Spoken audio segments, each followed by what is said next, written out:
Había una vez dos primas que crecieron juntas en la misma aldea, compartiendo los mismos juegos, las mismas calles polvorientas y las mismas tardes bajo la sombra de los olivos. Pero el destino las llevó por caminos completamente distintos. Una de ellas, Salma, se casó con un comerciante próspero que heredó 3 tiendas de telas en la ciudad. La otra, Nadia, se enamoró de un carpintero humilde que apenas tenía herramientas para trabajar. Salma vivía en una casa amplia, con patios de mármol y fuentes que cantaban al mediodía. Nadia vivía en una vivienda pequeña con paredes agrietadas y un techo que goteaba cuando llovía. Pero lo que más dolía no era la diferencia de fortunas, sino la forma en que Salma trataba a su prima. Cada vez que Nadia iba a visitarla, Salma le recordaba lo equivocada que había estado al elegir el amor en lugar de la seguridad. Le decía con una sonrisa fría que el amor no ponía pan sobre la mesa y que tarde o temprano se arrepentiría de haber rechazado las propuestas de hombres más acomodados. Nadia aguantaba en silencio porque necesitaba el trabajo. Salma la había contratado para limpiar su casa, lavar la ropa de sus hijos y preparar las comidas cuando recibía visitas importantes, pero jamás le pagaba en monedas. Al final de cada jornada, Salma le daba las sobras de la comida, pan duro, frutas magulladas, y le decía que eso era más que suficiente para alguien que no sabía administrar su vida. Nadia regresaba a su hogar cada noche con los pies hinchados y el corazón pesado, pero nunca se quejaba delante de su esposo. Él trabajaba desde el amanecer hasta la noche, tallando muebles con sus propias manos, intentando vender lo que podía en el mercado. Tenían 2 hijos pequeños que miraban el mundo con ojos enormes y hambrientos. Cada noche, antes de dormir, Nadia y su esposo rezaban juntos, pidiendo paciencia, pidiendo algo mejor, pidiendo que algún día sus hijos no tuvieran que pasar por lo mismo. Un día, el carpintero no pudo más. Se sentó en el borde de la cama, con la cabeza entre las manos, y le dijo a Nadia que ya no soportaba verla humillada. Le dijo que no podía seguir viviendo de las migajas de su prima, que prefería intentar algo distinto, aunque eso significara dejarla sola por un tiempo.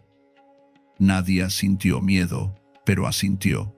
Sabía que su esposo era un hombre bueno, y que si tomaba esa decisión era porque realmente no veía otra salida. A la mañana siguiente, él preparó una pequeña mochila con algo de pan, agua y una manta. Se despidió de sus hijos con un beso en la frente y de Nadia con una promesa: volvería cuando tuviera algo que ofrecerles. Y así, sin rumbo claro, el carpintero salió de la aldea. Caminó durante horas bajo el sol abrasador. Atravesó campos secos y senderos polvorientos hasta que llegó a las afueras de un bosque denso que la gente evitaba. Decían que en ese lugar se perdían los viajeros, que había criaturas extrañas y que los árboles parecían moverse solos. Pero el carpintero no tenía miedo de los cuentos. Tenía miedo de volver con las manos vacías. Entró al bosque con paso firme, pero pronto se dio cuenta de que el lugar era más confuso de lo que imaginaba. Los árboles eran tan altos que apenas dejaban pasar la luz del sol, y las raíces serpenteaban por el suelo como si quisieran atraparlo. Intentó regresar, pero todos los caminos parecían iguales.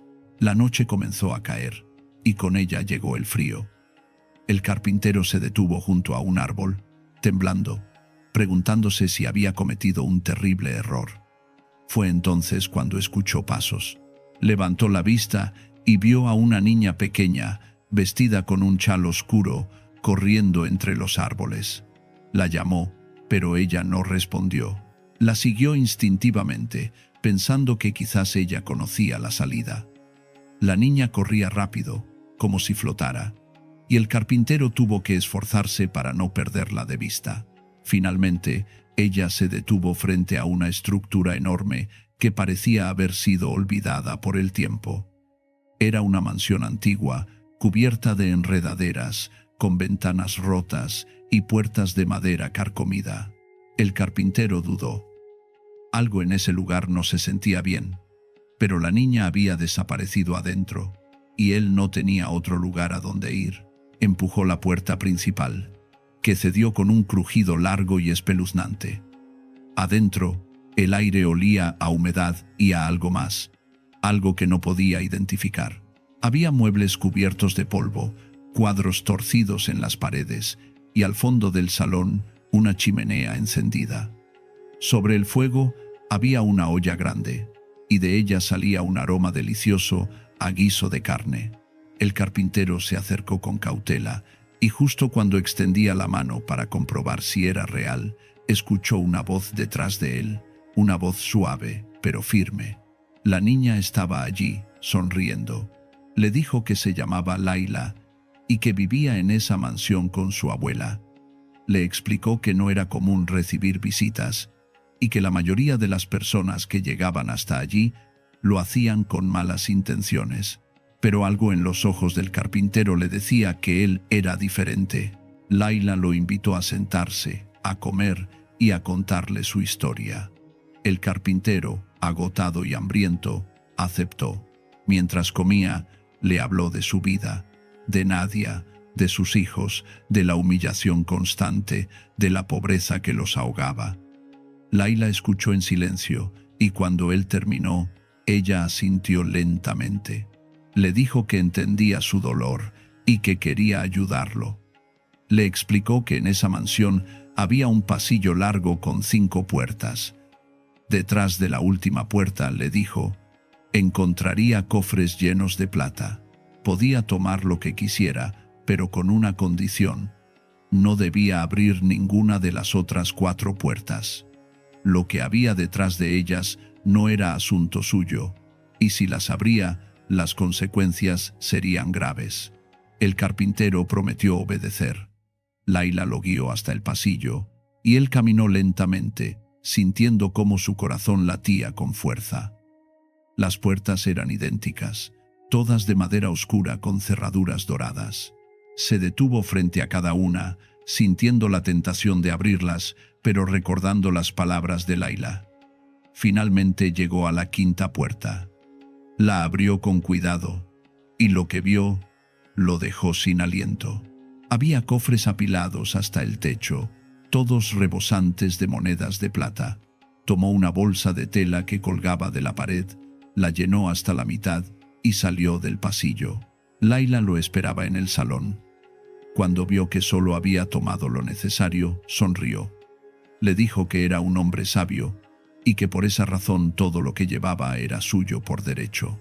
Le advirtió que si hubiera sido codicioso, si hubiera llenado la bolsa hasta reventar, no habría podido salir de la mansión. Algo lo habría detenido. El carpintero agradeció, y Laila lo acompañó hasta el borde del bosque, mostrándole el camino de regreso. Antes de despedirse, ella le recordó que no debía contarle a nadie sobre ese lugar, porque su abuela no era tan comprensiva como ella, y si alguien más llegaba con malas intenciones, no saldría vivo. El carpintero asintió, y caminó de regreso a su aldea con la bolsa sobre el hombro. Al día siguiente, llegó a casa. Nadia casi no podía creerlo cuando lo vio entrar con comida, ropa nueva para los niños y monedas suficientes para comprar herramientas nuevas. Le contó todo, excepto la ubicación exacta del lugar. Le habló de Laila, de la advertencia y de las puertas que no debía abrir. Nadia lloró de felicidad y juntos comenzaron a planificar su futuro. Con el tiempo, el carpintero abrió su propio taller. Sus muebles eran tan buenos que la gente venía desde pueblos lejanos para comprarlos. Compraron una casa más grande, con un jardín donde los niños podían jugar. Nadia dejó de trabajar para Salma y por primera vez en años se sintió libre. Pero Salma no tardó en darse cuenta del cambio. Un día fue a visitarlos, fingiendo interés, pero en realidad estaba llena de envidia. No podía entender cómo su prima, que antes no tenía nada, ahora vivía mejor que ella. Insistió en saber qué había pasado, pero Nadia se mantuvo firme y no reveló nada. Salma regresó a su casa furiosa y esa noche le exigió a su esposo que investigara. Él, cansado de sus quejas constantes, decidió invitar al carpintero a una cena. Durante la velada, Salma fue amable, halagadora, casi irreconocible, pero cuando los niños se fueron a jugar, su esposo le preguntó directamente al carpintero de dónde había sacado el dinero. El carpintero intentó evadir la pregunta, pero el comerciante insistió. Y finalmente, presionado por la hospitalidad que le habían mostrado, terminó contándole la historia. Describió el bosque, la mansión, las puertas y la advertencia de Laila. Salma escuchaba desde la cocina, memorizando cada palabra. A la mañana siguiente, sin decirle nada a nadie, el comerciante se vistió con ropa vieja y rasgada, tomó 2 sacos grandes de su almacén y se dirigió al bosque. Había decidido que si su cuñado pobre había encontrado plata, él encontraría algo mucho más valioso. Caminó durante horas hasta encontrar la mansión. Al verla, sintió una mezcla de miedo y emoción. Empujó la puerta y entró. Laila estaba allí, esperándolo. Le preguntó quién era y qué hacía en ese lugar.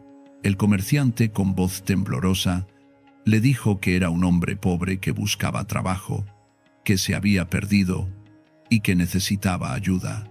Laila lo miró fijamente, dudando, pero finalmente decidió darle una oportunidad. Le explicó las mismas reglas. Podía ir al pasillo, abrir la 5ª puerta y tomar plata, pero no debía tocar las otras 4 puertas.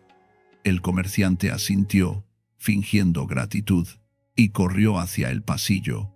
Abrió la 5ª puerta y vio los cofres de plata. Llenó uno de sus sacos, pero mientras lo hacía, no pudo evitar pensar en lo que habría detrás de las otras puertas. Si aquí había plata, razonó, en las otras debía haber algo mejor. Oro, tal vez, o joyas. Dejó el saco en el suelo y abrió la 4ª puerta. Dentro había montañas de monedas de oro, relucientes y perfectas. Sin dudarlo, vació el saco de plata y lo llenó con oro, pero su mente no se detuvo ahí. Abrió la 3ª puerta y encontró piedras preciosas, rubíes, esmeraldas, zafiros. Vació el oro y llenó el saco con gemas. Luego abrió la 2ª puerta y encontró perlas del tamaño de huevos, perfectas y luminosas. Las cambió por las gemas. Finalmente llegó a la 1ª puerta. Estaba decorada con tallados intrincados y algo en su interior le decía que lo que había allí era lo más valioso de todo. Abrió la puerta con manos temblorosas y adentro encontró sacos enormes apilados hasta el techo. Se acercó a uno, lo abrió y metió la mano. Era trigo, trigo común y corriente. Se quedó paralizado, confundido. ¿Por qué guardarían trigo en la 1ª puerta, la más decorada? Antes de que pudiera pensar más, escuchó pasos pesados detrás de él. Una voz grave y furiosa resonó en el pasillo. Era la abuela de Laila, y no estaba contenta. El comerciante soltó todo y corrió. Corrió más rápido de lo que había corrido en su vida. Atravesó el bosque sin mirar atrás, tropezando con raíces y ramas, hasta que finalmente salió al claro. Llegó a su casa al amanecer, exhausto, con las manos vacías y los pies sangrando. Salma lo encontró tirado en el suelo, casi inconsciente. Durante días, el comerciante estuvo enfermo, con fiebre alta y dolores en todo el cuerpo. Salma, en lugar de cuidarlo, pasaba el tiempo con el encargado de sus tierras, un hombre joven y fuerte que hacía todo el trabajo que su esposo ya no podía hacer. Cuando el comerciante finalmente pudo levantarse, descubrió que Salma apenas le dirigía la palabra. No le preparaba comida, no le preguntaba cómo se sentía. Una noche, mientras buscaba algo para comer en la cocina, encontró todas las ollas vacías. Salma había comido con el encargado, y no le había dejado nada. El comerciante sintió algo que nunca antes había experimentado: hambre real. Y con el hambre llegó la comprensión. Recordó la primera puerta, el trigo, y finalmente entendió. El trigo era lo más valioso porque sin comida nada más importaba. Todo el oro, todas las joyas, todas las perlas del mundo no servían de nada si no había pan para comer. Lloró en silencio esa noche, arrepentido de su codicia, de su crueldad, de todas las veces que había humillado a otros creyéndose superior. A la mañana siguiente, débil y avergonzado, caminó hasta la casa de su cuñado. Nadie abrió la puerta y casi no lo reconoció. Estaba delgado, pálido, con la ropa sucia y rasgada. Lo hizo pasar sin preguntas. Le preparó un plato de comida caliente y esperó a que comiera antes de hablar. Cuando terminó, el comerciante le contó todo. Le habló de su avaricia, de cómo había abierto todas las puertas, de cómo había perdido todo y de cómo Salma lo había abandonado en su momento más vulnerable. Nadie escuchó en silencio, y cuando él terminó, simplemente le dijo que podía quedarse con ellos hasta que se recuperara. Le ofreció trabajo en el taller de su esposo, un lugar donde dormir y comida todos los días. El comerciante no podía creerlo. Después de todo lo que les había hecho, después de años de desprecio y humillación, ellos le estaban ofreciendo ayuda. Le preguntó por qué, y Nadia respondió con calma que no creía en devolver el mal con más mal, que habían aprendido que la vida recompensa la bondad y que castigar a alguien que ya estaba sufriendo no los haría mejores personas. Cuando el carpintero regresó del mercado esa tarde y vio a su cuñado sentado en su casa, no dijo nada, solo asintió, aceptando la decisión de su esposa. Esa noche, mientras cenaban juntos, el comerciante miró alrededor y vio algo que nunca había valorado antes: paz. No había gritos, no había exigencias, no había competencia. Solo una familia compartiendo lo que tenía, agradecida por lo poco o mucho que la vida les daba. Y en ese momento, entendió que había pasado toda su vida persiguiendo lo equivocado.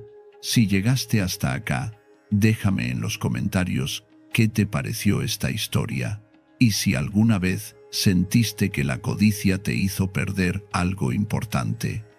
Con el tiempo, el comerciante se recuperó. Trabajó junto al carpintero, aprendió el oficio y poco a poco reconstruyó su vida. Nunca volvió a ver a Salma, quien se fue con el encargado de las tierras y dejó todo atrás.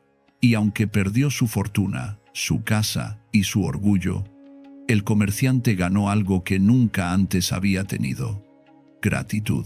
Aprendió a valorar un plato de comida, una cama donde dormir y la compañía de personas que lo trataban con respeto.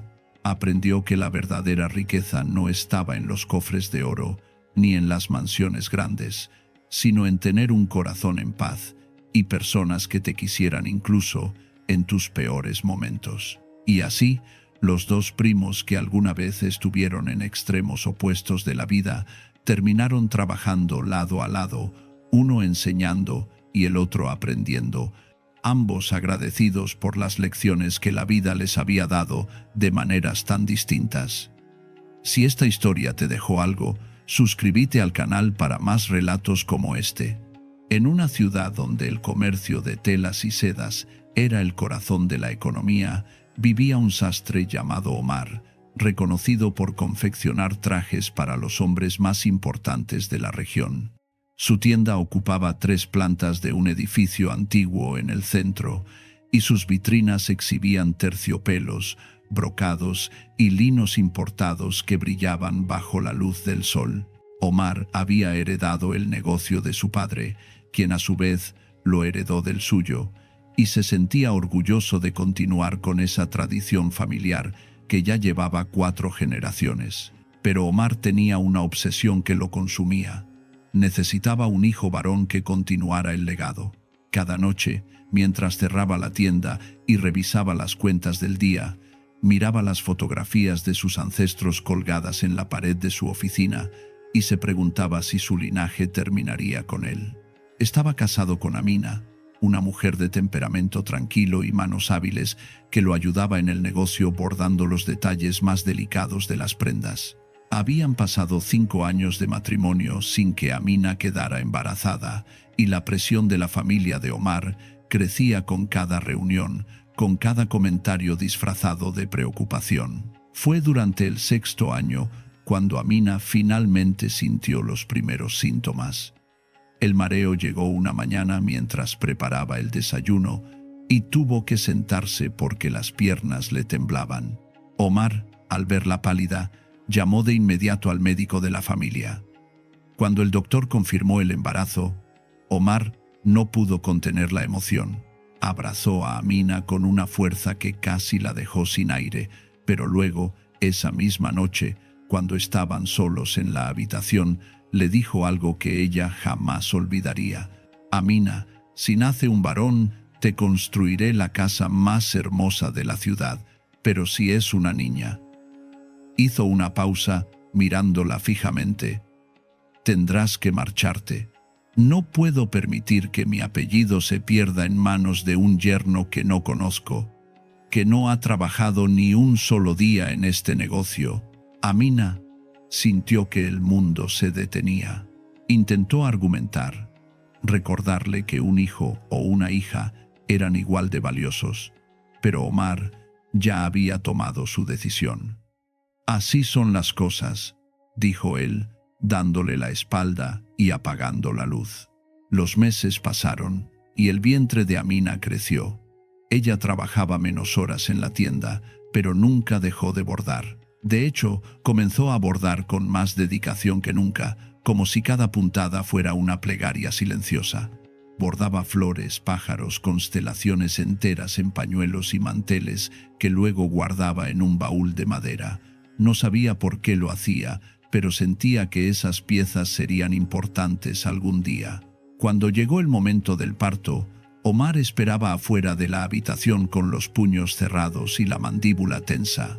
La partera salió finalmente, con una expresión que no revelaba nada, y le dijo: «Es una niña sana y hermosa».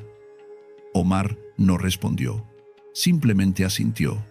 Entró a ver a Amina por un momento, miró a la bebé sin tocarla y salió de la casa. Durante las siguientes 2 semanas, Omar apenas habló. Cumplió su palabra de manera fría. Le compró a Amina una casa pequeña en las afueras de la ciudad, cerca del río, lejos de la zona comercial. La casa tenía 2 habitaciones, una cocina estrecha y un patio trasero con un árbol de granadas. No era lujosa, pero tenía lo necesario. Omar dejó algo de dinero, suficiente para unos meses, y antes de irse, pronunció las palabras del divorcio según la tradición. Amina no lloró frente a él. Esperó a que se fuera, cerró la puerta y solo entonces permitió que las lágrimas cayeran. Los primeros meses fueron duros. Amina intentó vender algunos de los bordados que había hecho durante el embarazo, pero el mercado estaba saturado. Muchas mujeres bordaban, y ella no tenía la reputación ni los contactos para destacar. El dinero que Omar le había dejado se acababa rápidamente y comenzó a racionar la comida. Comía una vez al día para que su hija, a quien llamó Salma, tuviera suficiente leche. Una tarde, mientras Salma dormía en su cuna, alguien tocó la puerta. Amina abrió y encontró a una anciana apoyada en un bastón tallado con figuras de animales. La mujer tenía el rostro surcado de arrugas profundas y ojos que brillaban con una claridad inquietante para alguien de su edad. «Disculpa, hija», dijo la anciana con voz rasposa. «Llevo caminando desde el amanecer y no he probado bocado. ¿Tendrías algo para una vieja cansada?» Amina dudó. En su despensa solo quedaba media hogaza de pan, la última hasta que consiguiera algo de dinero. Pero algo en la mirada de la anciana le impidió cerrar la puerta. «Pasa», le dijo, y le ofreció el pan junto con un vaso de agua. La anciana comió despacio con una gratitud silenciosa que llenaba la pequeña cocina. Cuando terminó, se puso de pie con dificultad y dijo: «No tengo dinero para pagarte, pero tengo algo que tal vez te sirva más».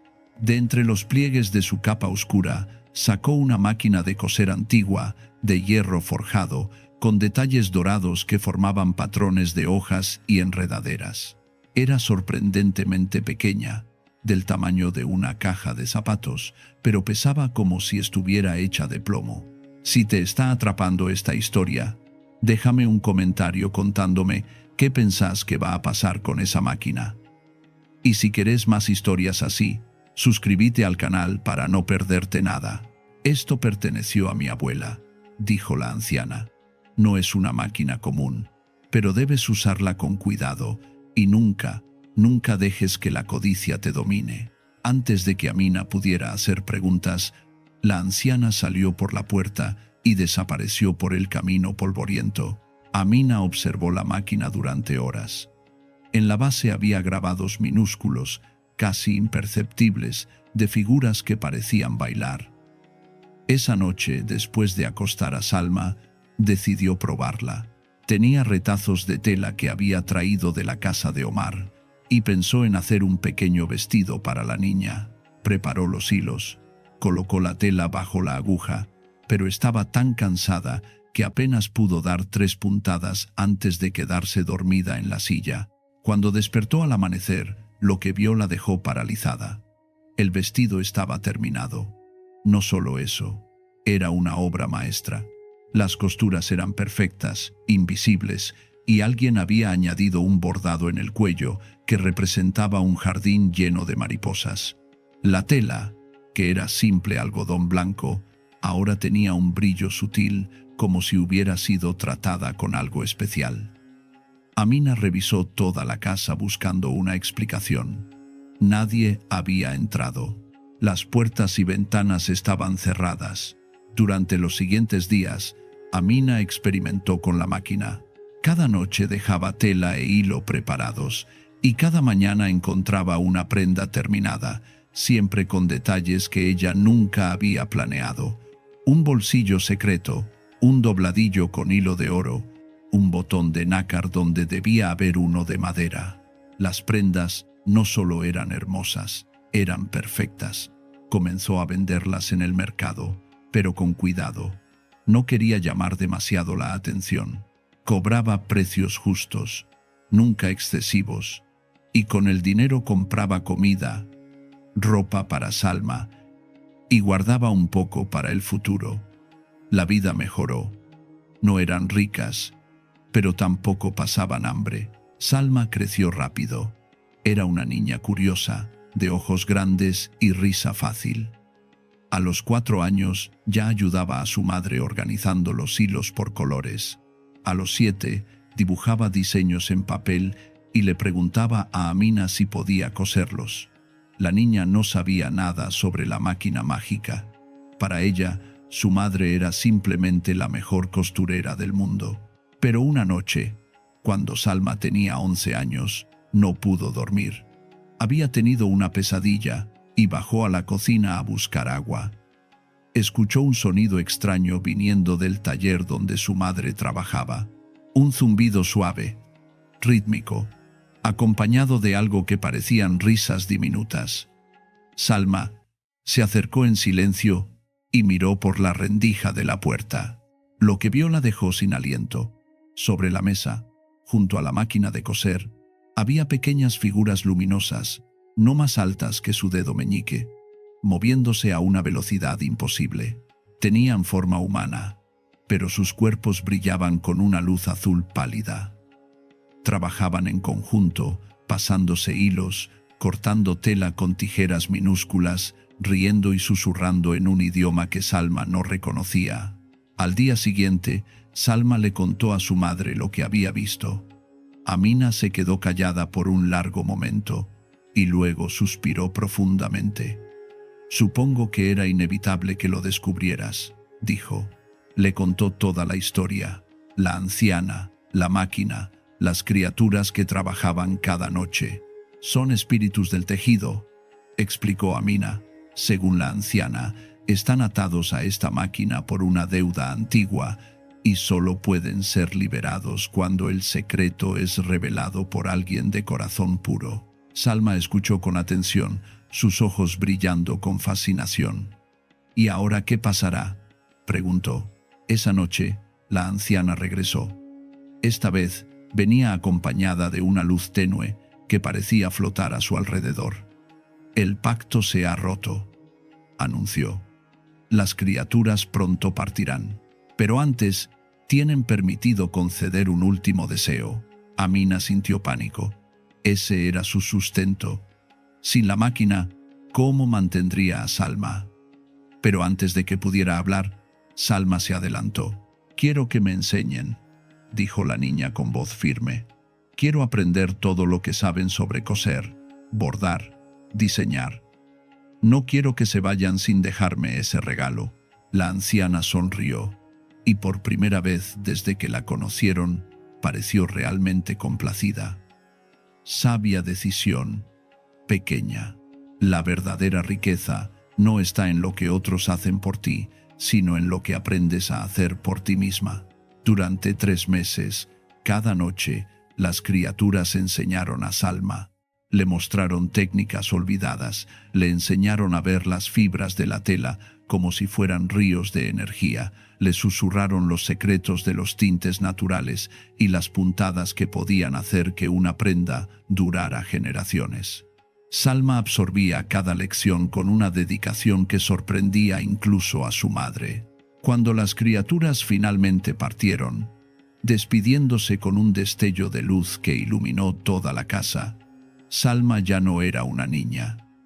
Era una artesana en formación, y aunque la máquina seguía allí, ya no trabajaba sola. Ahora era solo una máquina, hermosa y antigua, pero ordinaria.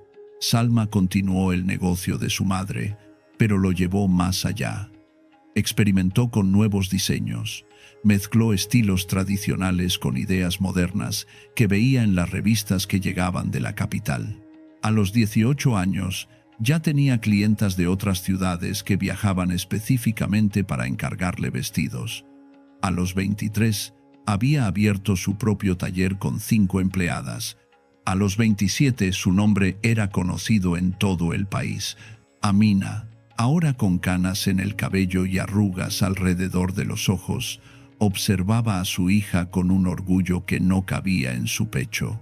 Habían pasado de aquella casita junto al río a una propiedad más grande en el centro de la ciudad, con jardines y fuentes.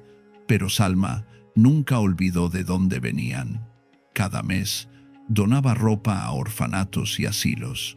Cada año, organizaba talleres gratuitos para enseñar a mujeres necesitadas el oficio de la costura. Fue durante uno de esos talleres cuando Amina vio a un hombre entre la multitud de personas que esperaban recibir ayuda.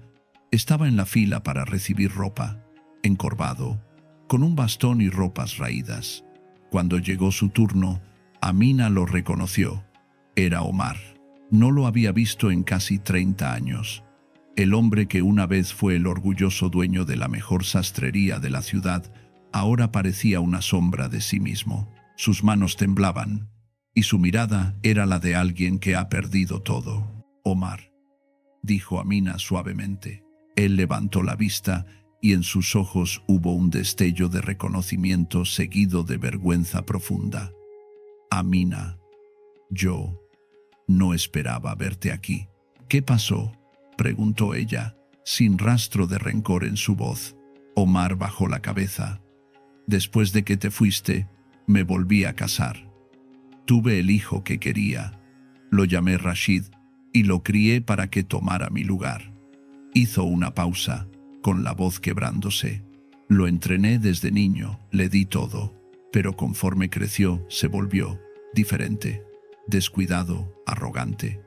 Se juntó con malas compañías, empezó a apostar, a beber. Yo intenté corregirlo, pero él me gritaba. Me decía que era un viejo amargado. Cuando cumplió 25, le di el control del negocio pensando que la responsabilidad lo enderezaría». Omar tragó saliva con dificultad. En menos de 3 años, lo perdió todo. Vendió las telas a precios ridículos para pagar deudas de juego. Dejó de pagar a los proveedores. Los clientes se fueron. Cuando intenté intervenir, me echó de mi propia tienda. La última vez que lo vi, me dijo que era un estorbo. El edificio fue rematado por los acreedores hace 2 años. Desde entonces, he vivido de la caridad. Amina lo escuchó en silencio. Debería haber sentido satisfacción, una confirmación de que su sufrimiento había sido vengado por la vida misma.